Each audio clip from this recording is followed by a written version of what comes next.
Monsieur de la presse, chers camarades et cadres du parti, mesdames et messieurs, tout protocole observé, bonjour et bienvenue dans ce lieu, Solferino, le bureau privé de son Excellence, Monsieur le Premier ministre honoraire. Je crois que depuis un certain temps, vous avez suivi à travers la presse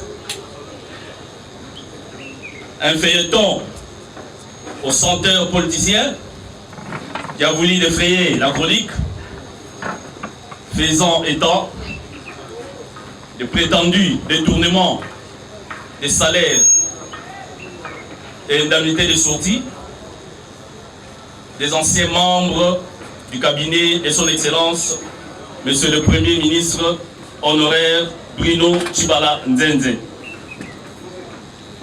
À cet effet, les cabinets, l'ancien cabinet, voulais-je dire, de l'ancien Premier ministre, a voulu, à travers cette cérémonie, vous éclairer davantage en vous apportant quelques documents pouvant étayer clairement l'effectivité de paiement de l'intégralité des salaires et indemnités de sortie. Comme vous pouvez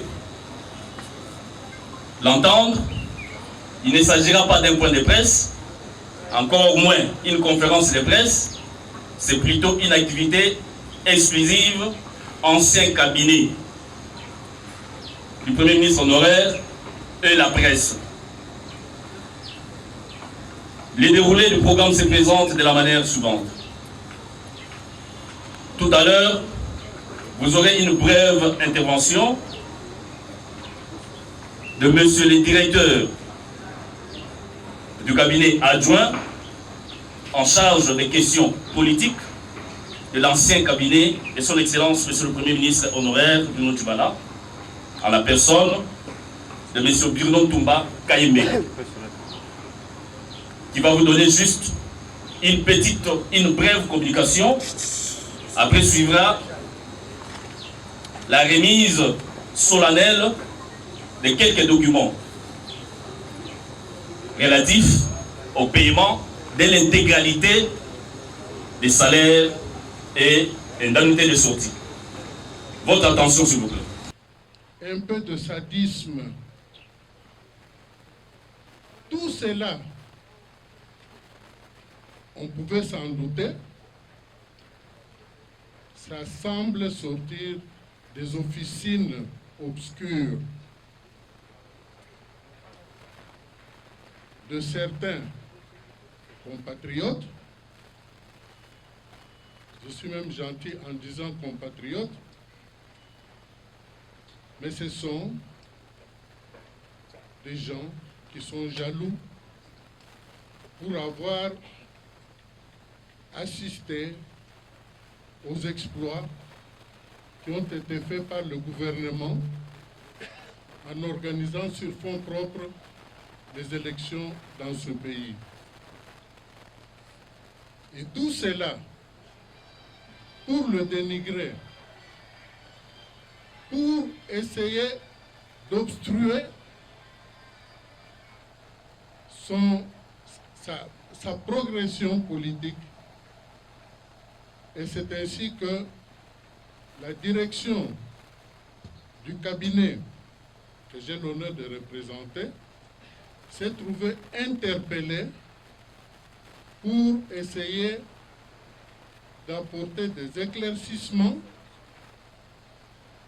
sur des accusations fantaisistes relatives au détournement, au prétendu, parce que quand on dit détournement, c'est comme s'il y en a eu, au prétendu détournement des salaires, des indemnités de sortie et des primes. Vous allez recevoir tous les documents ad hoc qui prouve qu'il n'y a rien de tout cela parce que le dossier il est totalement vide, tel que vous allez vous en apercevoir tout à l'heure. Nous avons en premier lieu la dotation elle-même qui avait été allouée à la primature. Et cette dotation, elle est restée invariable depuis la restauration de la primature dans le régime politique issu de la Constitution du 18 février 2005. Et tous les premiers ministres, les cabinets des premiers ministres qui se sont succédés ont eu affaire à cette dotation. Et l'attestation, c'est celle que j'ai l'honneur de vous lire. J'ai sous-signé Anissé Ndeke Mifiana, ordonnateur délégué du gouvernement, autorise le caissier de l'État à payer à ses guichets à M. Bitumba Lokota, comptable public principal, code 0561, le montant en francs congolais de 578 300 355 francs congolais, représentant le paiement des traitements de base du Premier ministre et de son cabinet, ainsi que le logement de son personnel politique du mois de juillet 2018. C'est tout ce qu'il y avait comme enveloppe salariale que le Premier ministre a dû tout au long de son mandat pour payer le personnel de son cabinet, a dû chaque mois faire des gymnastiques parce qu'il y avait une impasse chronique, un dépassement chronique qui appelait à des ressources additives pour pouvoir payer tout le personnel du cabinet. Et ce document, je vais le mettre à votre disposition. Et là-dessus, malgré les multiples contingentements financiers, je vous annonce que toutes les rémunérations ont été payées intégralement depuis le début du mandat jusqu'à notre sortie. Et avant de sortir, il est de coutume que des indemnités de sortie soient payées, représentant 6 mois de salaire. Ces indemnités ont été payées. Et le document que voici, que je vais encore vous donner, atteste bien que l'ensemble du personnel du cabinet a été payé. Il n'y en a pas eu pas un seul. Et les institutions concernées, que je vais citer tout à l'heure, n'ont enregistré aucune revendication, aucune réclamation. Alors le document, pour une meilleure compréhension, pour le paiement de ces indemnités de sortie, voici la procédure qui avait été suivie. Le ministère du Budget a procédé à la liquidation, le ministère des Finances à l'ordonnancement, la Banque centrale au décaissement de fonds qui ont été orientés vers une banque privée qui avait été choisie par le ministère du Budget et des Finances. Et c'est chez Equity Bank. C'est là que tous ces fonds ont été logés et un compte a été ouvert au profit de chaque membre de cabinet qui a dû toucher l'argent à partir de son compte et a utilisé son argent à sa guise. J'insiste, tout cela a été fait sans aucune interférence de la primature. Donc la primature n'est intervenue ni de loin ni de près dans cette procédure. Je vous donne lecture.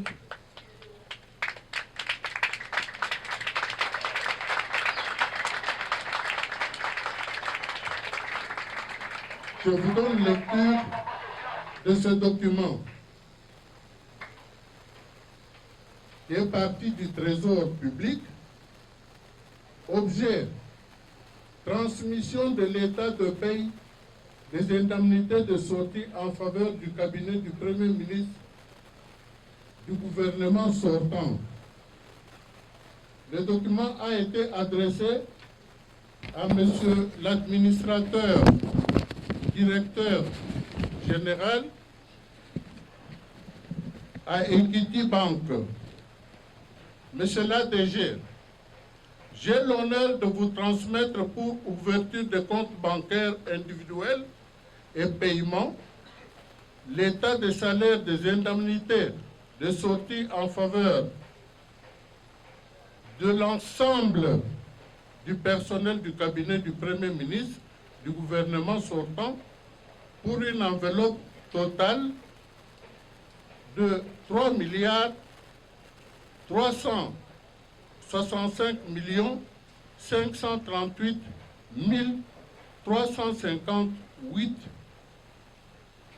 francs congolais, constitués des montants repris sur les OPI numéro 98 603 et 98 602 du 23 avril 2019.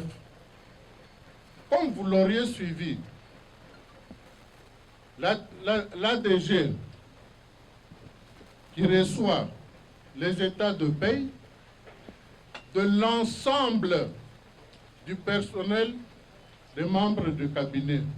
Pas un seul n'a été oublié.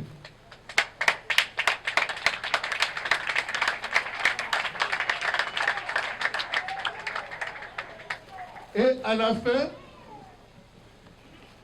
ni la banque Equity, ni le ministère des Finances, ni celui de budget n'ont enregistré aucune réclamation.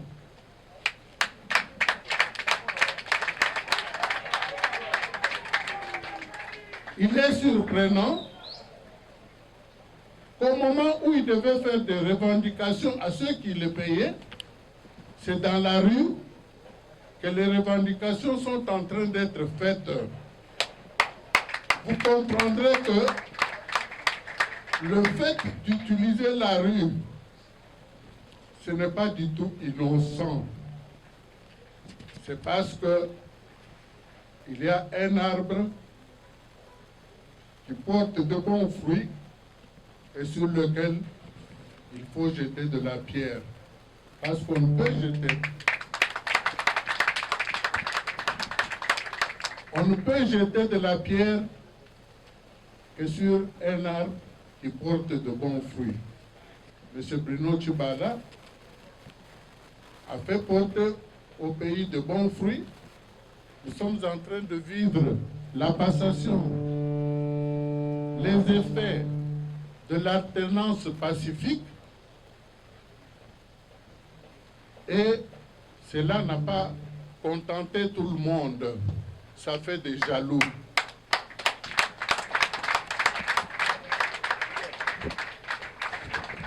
C'est un monsieur qu'il faut protéger. Je pourrais même dire que il est l'or pour ce pays. Parce que des gens comme ça, on en vivre la vie. Tshibala viva! Tshibala viva! Tshibala viva! Tshibala viva!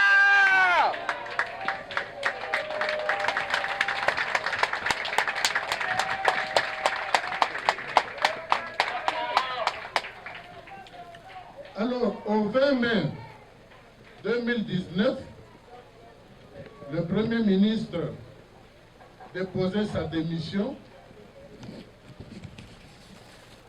et celle de tout son gouvernement.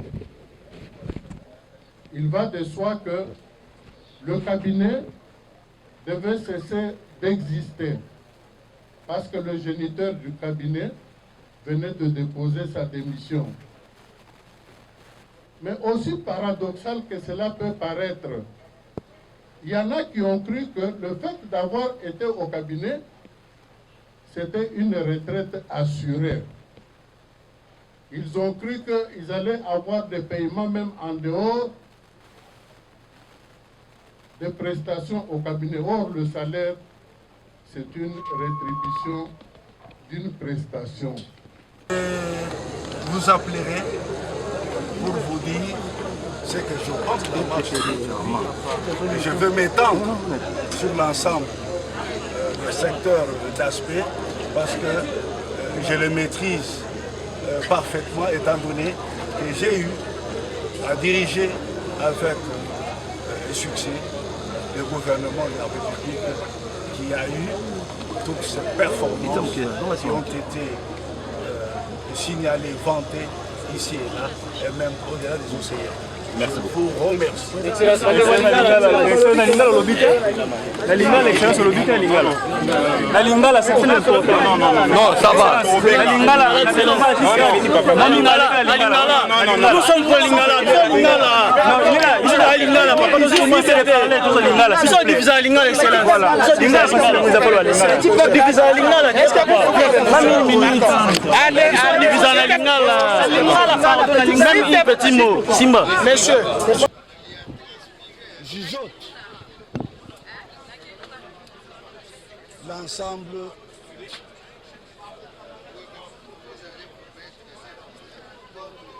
des choses, des informations, la plupart fausses, qu'on débite par-ci par-là. Ngai mwana na bino nazali toujours debout. Makanisi na ngai, maele na ngai, bongo na ngai nyonso ezalaka mpona bolamu ya peuple. Tango nalekaka soki botelemisi ngai bopose mwa problème oyo mwa moke ezalaka nazangaka te kosoulager bapene na bino. Tozala obele elongo tosambela nzambe tokokenda liboso. Nazali na mingi ya koloba te na koloba mpe na kobengisa bino boya koyoka ngai nga mpe nayoka bino me mpo na lelo nalobi merci longo nyame. C'est la preuve que tous les salaires ont été payés intégralement dès le début du mandat jusqu'à la sortie. Et que les indemnités de sortie ont été payées sans aucune interférence de la primature. Ce qui fait que ce sont les ministères de Budget et Finances, en collaboration avec la Banque centrale, qui ont procédé à cette opération, chacun dans son rôle. C'est-à-dire le ministère du Budget liquide, le ministère des Finances ordonnance et la Banque centrale des caisses. Et chacun des membres du cabinet, l'ensemble, je veux dire, a été servi individuellement dans un compte personnel.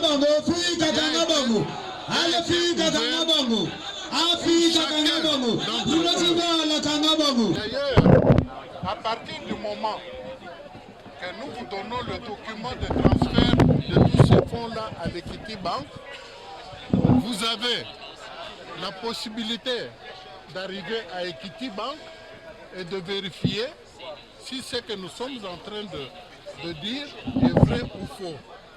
Mais sur le cœur, Même ceux-là qui prétendent n'avoir pas reçu les indemnités, ils n'auront pas le courage de s'afficher. Vous voulez dire qu'il y a eu une manipulation clean dans ce dossier?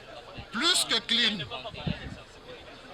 clean, il ne se reproche de rien, parce que le dossier lui-même tel qu'il est en train de circuler, il est complètement vide. On ne peut pas lui reprocher de quoi que ce soit. Vous voulez dire que ces gens-là sont manipulés, et s'ils seraient manipulés, qui serait derrière eux? Comme nous pouvons le savoir, c'est l'évidence même que dans notre pays, il y a beaucoup de mains noires. Ici, il s'agit de la manipulation des gens qui sont jaloux des succès qu'il a récoltés, qui sont en train d'attiser le feu, juste pour le dénigrer. Mais si on doit entrer dans le fond, on n'y trouvera rien. Ce n'est pas qu'un jour la justice peut se. Il a déjà comparu devant l'avocat général au parquet général de la Cour constitutionnelle. Et moi, je l'avais accompagné. Et je dois vous dire que rien n'a été trouvé du côté salaire, indemnité et autres. À moins qu'on cherche d'autres coups qu'on n'a pas pu trouver jusqu'à aujourd'hui. Si aujourd'hui le dossier doit être fixé au niveau des tribunaux, quelle sera votre décision? De toute manière, même celui qui va fixer le dossier, si il a trouvé des infractions, c'est dans son rôle, mais je pense qu'on fera perdre du temps à la Cour constitutionnelle qui a bien des dossiers importants à traiter.